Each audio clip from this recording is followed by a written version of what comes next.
The country has failed us. 2 months ago, a young man came here. He wanted to speak with Captain Smart. Whilst he was waiting to speak with Captain Smart, I came passing by. A young woman approached me and asked me to excuse her to speak to me for a few minutes. I said, okay, even though I was in a rush, which I always do. I'm never too much in a rush to speak to people. We put people first. My brother, the young lady pointed at the man sitting there and said, this is my husband. We are here to see Captain Smart so that he would help us at least meet some wealthy people to help with the dialysis of my husband. That is my husband. The man looked very feeble and pale. Today, I'm sad to say that as I came into the studio, the lady sent me an obituary. The man is gone. He's gone. I am looking at the obituary right now, and it breaks my heart. Was there anything we could have done to save this man? Has the nation failed the man? How many more tens, hundreds, thousands, tens of thousands of people in this country would go through the same route? They say there's health insurance, yet there are some health bits that the insurance cannot insure. Interesting. My brother, many people have spoken about this dialysis thing. It looks like our nation keeps failing us every now and then. Imagine this was China. They would have free dialysis. England, free dialysis. South Africa, free dialysis. America, free dialysis. You would have free medical care. That is a civilized nation. In our country, civility is a thing of the past. When politicians come in to campaign in order for us to vote them into power, we seem to momentarily forget some of these very important things. All we are looking for is money for our pockets right now to buy kenkey and fish as if we will not eat again tomorrow. It hurts me. Everybody is looking for a bribe. Oh, the politicians are coming again. They must pay us before we vote for them. After they have paid you, what is next? They come in and they have to recoup everything they spent in rising to the highest office of the land. All the bribe money they paid you, they will skin all of you alive, milk you beyond milking. They will make you bleed back the bribe money. You don't care, my brother? My sister, you don't care? This young woman today sent me the obituary. Water started running down my face. I broke down. The young man died. She's lost a husband. Her children have lost a father. The nation has lost one more person. My brother, when I look at some of these things, I feel so hurt and so bad. I remember the story of Daddy Lumba, and he himself told me this in KWS Studios. He told me, Blakk Rasta, when my mother was sick, I had to go to the hospital every day and pay huge amounts of money in order to give her a certain injection that will keep her alive for the next few hours. The doctors had told me that there was no cure for the condition she had. I'm not going to mention what condition it was. Daddy Lumba told me that he would go to the hospital every time and they would inject the woman. She will spring back to life, and then they will be speaking. He did it for so long until one day, the woman held Daddy Lumba's hand and said, Kojo, enti, ube koswa sa de we ya, Dr. Force, minti apodano. De bia beba betweska. No ma wo me panie. Panie no mo wo me wi a. Na ma kasa 2 hours, 3 hours. Na ma sa ko back.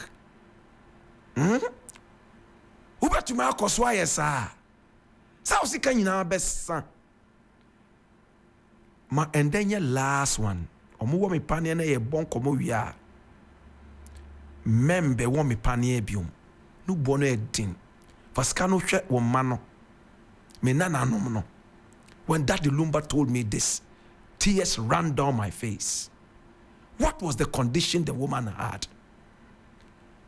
Daddy Lumba said right after the last injection, he spoke with the mother and they embraced. The idea was that the mother did not want him to spend all his life savings on a disease that was incurable.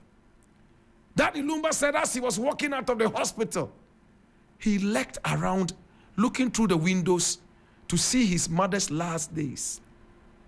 The moment the mother was slumping back, after the power of the injection was gone, he ran back and paid again for the mother to be injected.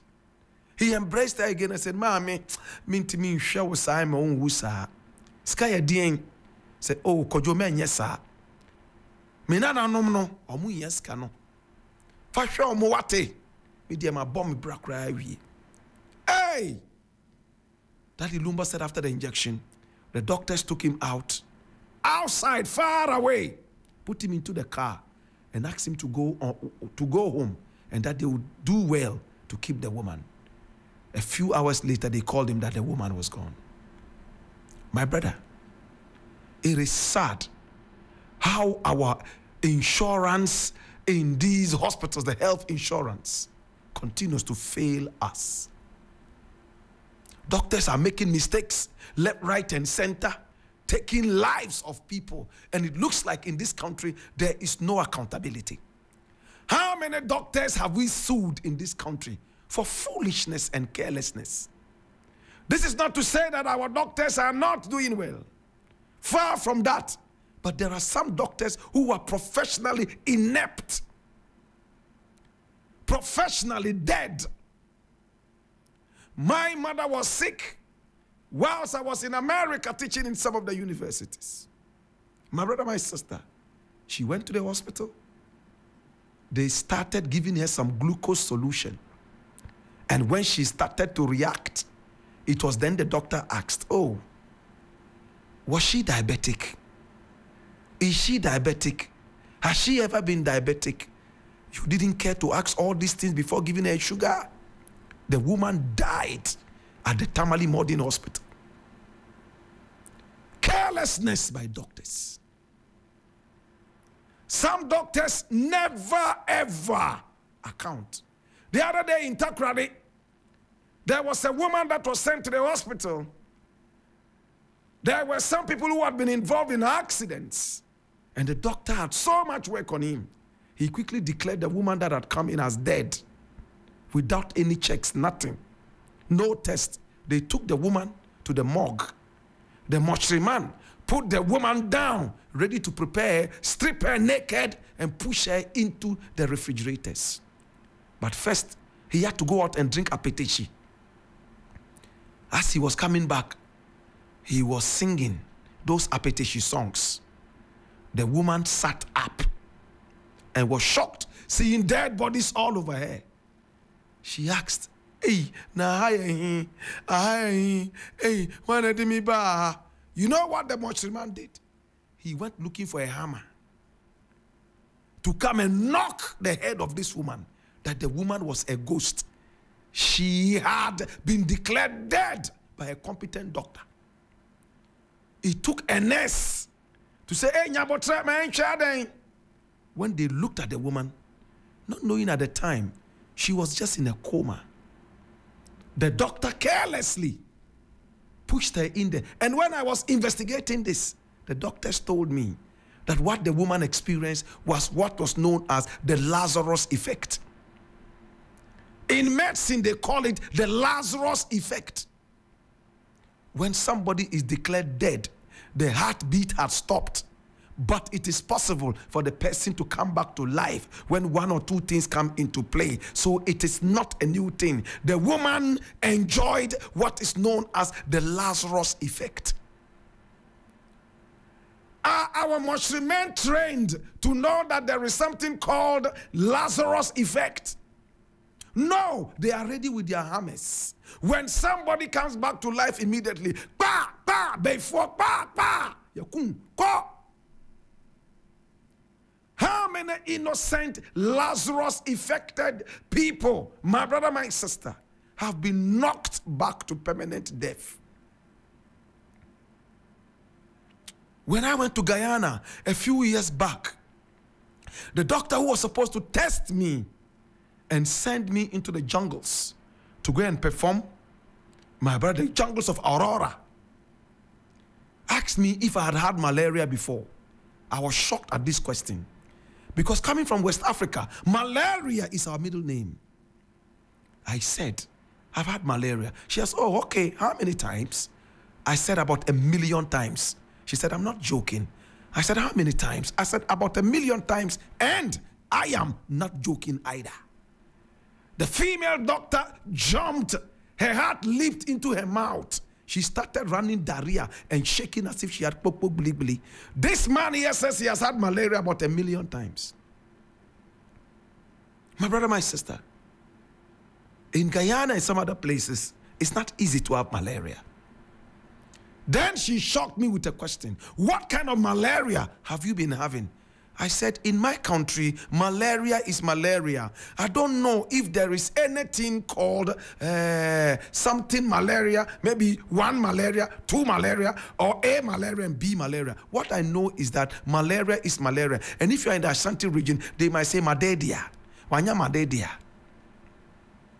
This woman looked at me and said, really? Now she started to educate me. Depending on what kind of mosquito bites you, you would have this kind of malaria or that kind of malaria. In my country, malaria is malaria. Can you ask your doctor what kind of malaria you have? Our doctors do not even tell us what sickness we have. They just prescribe and tell us to go and swallow medicines. If you dare ask your doctor, what does this medicine do? He will look at you and say, we are doctor, we are in a mama a year prescription. Who be some say don't know bedding. A bema wa fit now we go. Ha! So unprofessional behavior. So when I see some of these people dying like this, it hurts me, my brother. How many more of our children will be diagnosed wrongly?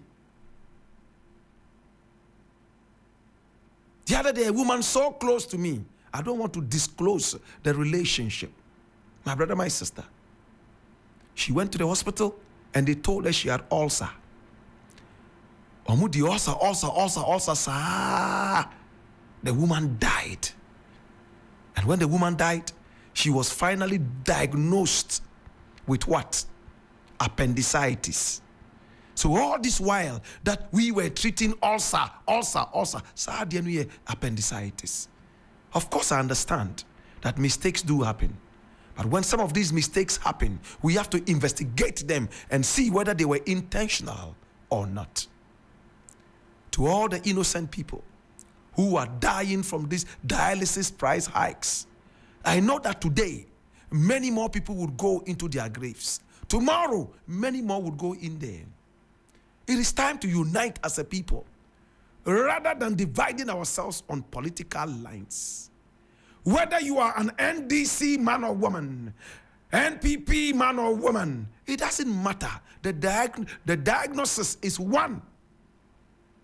You have to go for dialysis. It's the same equipment. We don't have NDC equipment for dialysis. We don't have NPP equipment for dialysis. It's the same equipment and the same cost. And when you die, there's nothing like an NPP grave or an NDC grave. We go to the same grave.